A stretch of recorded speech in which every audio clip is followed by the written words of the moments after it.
Olá, turma, tudo bem com vocês? Espero que estejam todos tranquilos. Vamos dar continuidade aí para a gente poder encerrar a nossa disciplina acerca da discussão de planejamento.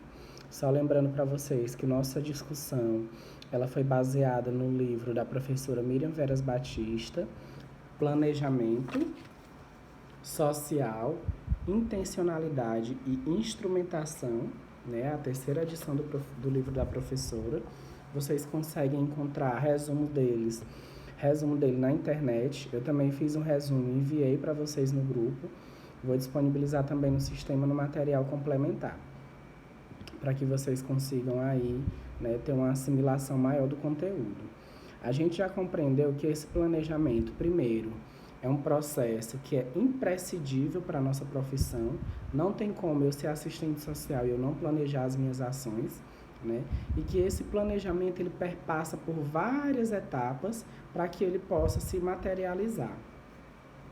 Vale a gente se ater aqui à discussão do planejamento, né, como processo técnico-político, que a autora refrisa bem lá na segunda parte do livro dela. O que é esse planejamento como processo técnico-político? O planejamento realiza-se, ela traz essa percepção a partir de um processo de aproximações, né? Quando ela traz essa reflexão que o planejamento ele se materializa a partir de um processo de aproximações, é porque nós, enquanto planejadores, enquanto profissionais, vamos estar aí nos aprimorando da realidade.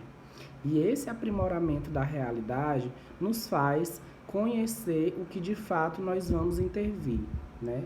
Não tem como a gente intervir na realidade sem a gente conhecer a realidade. A gente precisa primeiro ter essa aproximação, que tem como centro de interesse a situação delimitada como objeto de intervenção. Ou seja, a partir do momento que eu conheço essa realidade, né, eu tenho aí definido o que é de fato que eu vou intervir dentro dessa realidade, né? Então, o primeiro passo do planejamento para a gente poder compreender ele de forma mais íntegra é compreender ele a partir desse processo, conhecimento da realidade, e a partir desse conhecimento o que eu vou intervir nessa realidade. Ela ressalta que essas aproximações consubstanciam o método e ocorrem em todos os tipos e níveis de planejamento. Ou seja, todos os tipos e níveis de planejamento precisam ter essas aproximações com a realidade, certo? Ainda que submetidas ao movimento mais amplo da sociedade, o seu conteúdo específico dependerá da estrutura das circunstâncias particulares de cada situação. Ora, o professor Lucas ele é assistente social, trabalha em Teresina e trabalha no Maranhão. Tem como o professor Lucas atender determinadas demandas, né, do Piauí e determinadas do Maranhão de forma igual? Não. Até mesmo porque a realidade ela é outra, o contexto é outro, os aspectos regionais são outros, né? Então a gente precisa ter esse ponto de partida, porque cada realidade, né, cada cidade, cada estado tem suas particularidades. E aí a gente precisa levar em consideração essas particularidades, de que forma essas particularidades elas podem colaborar ou não para esse meu processo de planejamento, certo?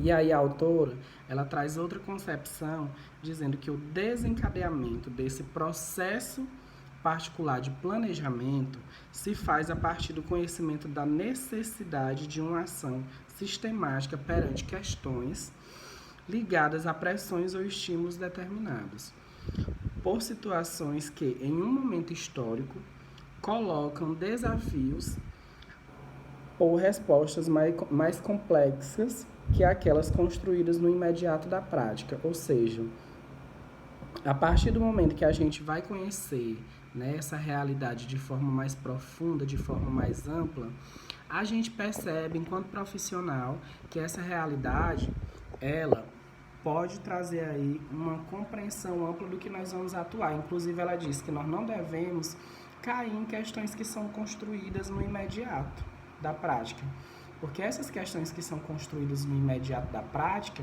elas fazem com que a gente veja, né, a realidade de forma mais esfacelada, de forma não tão apurada, né, de como a gente deve realmente visualizar. É por isso que a gente sempre diz no processo de formação profissional, principalmente no estágio, não tem como o assistente social compreender a realidade de forma superficial, porque o superficial todo mundo consegue ver, né? Aquilo que é específico de determinada situação, mas as questões mais profundas, as questões mais amplas, de fato a gente só consegue ver com um olhar mais profundo, com um olhar que tenha embasamento, né, da totalidade, principalmente quando a gente utiliza os preceitos marxistas. E aí ela diz que essas questões estão, via de regra, aliadas às circunstâncias do aqui e agora, que surgem principalmente em função de necessidade de utilizar recursos escassos para atender grandes problemas, né? Quando a gente tem essa realidade de recursos escassos para atender determinadas situações, acaba que dificulta o nosso processo de atuação profissional, porque a gente fica limitado naquilo que a gente de fato precisa intervir. Necessidade de ampliar recursos excedentes ou de utilizar equipamento ocioso, né? Isso daí já vai na perspectiva da racionalidade, quando a gente tem a necessidade aí de ampliar esses recursos excedentes para que de fato atendam determinadas demandas. Disponibilidade de recursos de agências de financiamento, transferência de poder decisório para novas lideranças e necessidade de fundamentar novos programas, né? Então aí são questões que perpassam a nossa atuação profissional e que essas questões, por muitas vezes, né, dificulta aí a materialização do próprio planejamento. A autora dá continuidade dizendo que, ainda que o planejamento como processo contínuo e dinâmico possa ser resultado desses estímulos, a tendência natural é levar à elaboração de planos, programas e projetos ocasionais, de prazo limitado, se não forem acompanhados pela adoção consciente da ação planejada, como política permanente de intervenção. Portanto, a decisão de planejar, como observa Life, ela traz uma fala de Life, é uma decisão política que pressupõe a alocação de recursos para a sua realização. Quando a autora ela traz essa percepção de que o planejamento, embora você tenha lá os recursos já pré-estabelecidos, né, o planejamento é um processo de decisão política, é porque a autora está dizendo que o planejamento ele deve atender determinadas demandas que são postas dentro do meio social. E que essas demandas que são postas dentro do meio social, que nós conhecemos principalmente no serviço social como expressões da questão social, é porque, de fato, elas precisam de um amparo, elas precisam de um apoio do próprio Estado para serem resolvidas. E é dentro do âmbito desse Estado que essas questões elas devem ser problematizadas. E a autora ela traz, né, um quadro que eu acho super interessante, esse quadro, que esse quadro de fato é a síntese da dinâmica do processo do planejamento. É importante vocês refrisarem bem nessa parte aqui que eu vou explicar, porque ela diz que o planejamento como processo racional, ele passa por fases metodológicas e que essas fases metodológicas elas colaboram para a materialização do planejamento. Primeiro ela diz que o que tem que ser feito, a reflexão, atentai bem, a reflexão, o que é essa reflexão, né, enquanto fase metodológica? É a construção e reconstrução do objeto, do que de fato a gente quer intervir, o estudo de situação, estabelecimento de prioridades e propostas alternativas. Então, a reflexão ela perpassa por essas três fases metodológicas: reconstrução do objeto, estudo de situação, estabelecimento de prioridades, propostas alternativas. E aí, quando ele diz que essa reconstrução do objeto, a documentação decorrente é proposta preliminar do planejamento. né? Porque você está aí percebendo que de fato é que precisa ser intervido, então é a proposta preliminar. O estudo da situação e o estabelecimento de prioridades vai dar como documentação decorrente diagnósticos, né? A gente precisa ter diagnósticos do que de fato a gente vai intervir, né? É como eu sempre digo, um exemplo. Vou trabalhar na violência contra crianças e adolescentes. Eu preciso estabelecer um diagnóstico acerca dessa situação da violência contra crianças e adolescentes. E propostas alternativas, né? Essas propostas alternativas são um estudo de viabilidades, que é o que nós conhecemos como anteprojetos, né? Se não deu certo dessa forma, então eu vou por esse caminho.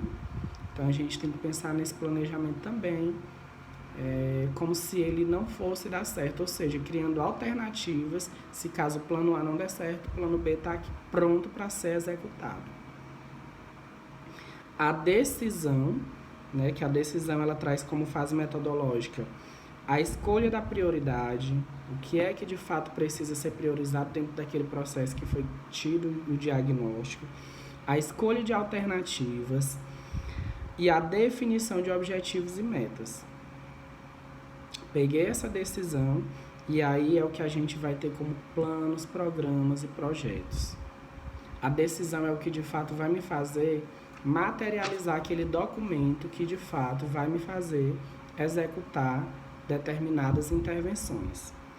Da ação, né, quando ela trata da questão da ação, ela diz da implementação, a implantação, a execução, o controle, né, de fato desses planos, programas e projetos. É de fato a execução, a materialidade daquilo que eu me proponho a fazer. Roteiros, né, documentos que são necessários para essa ação, roteiros, rotinas, normas, manuais e relatórios. Esses procedimentos, né, da fase metodológica que vai culminar nessa documentação. E, por fim, ela traz a retomada da reflexão, que essa retomada da reflexão é a avaliação e a retomada de todo o processo. E eu ainda trago outra reflexão, que essa avaliação ela é feita em todo o processo de planejamento, né? Porque a partir dessa avaliação que a gente vai ver se está tendo viabilidade aquilo que eu estou propondo, se aquilo que eu estou propondo de fato ele vai atender os interesses do público-alvo, né? Ou vai ser atendido só o interesse da instituição. Então eu tenho que ter todo esse processo de reflexão.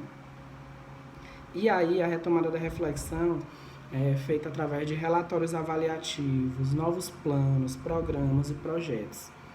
E aí fazer uma comparação do que evoluiu, do que não evoluiu, se de fato as metas elas foram atendidas, né? Se de fato aí foi executado aquilo que a gente planejou. Então, anotem a síntese da dinâmica do processo de planejamento: reflexão, decisão, ação e retomada da reflexão. Vou enviar para vocês também uma foto no grupo. E aí ela traz outra concepção, a autora, que é a construção e reconstrução do objeto sobre o que planejar, né?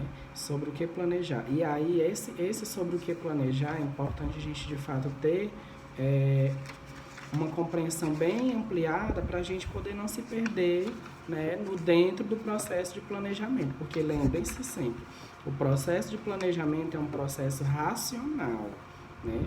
É a partir dessa racionalidade que de fato a gente tem aí a materialização desse planejamento, a materialização do que planejar, certo? A gente continua no próximo vídeo.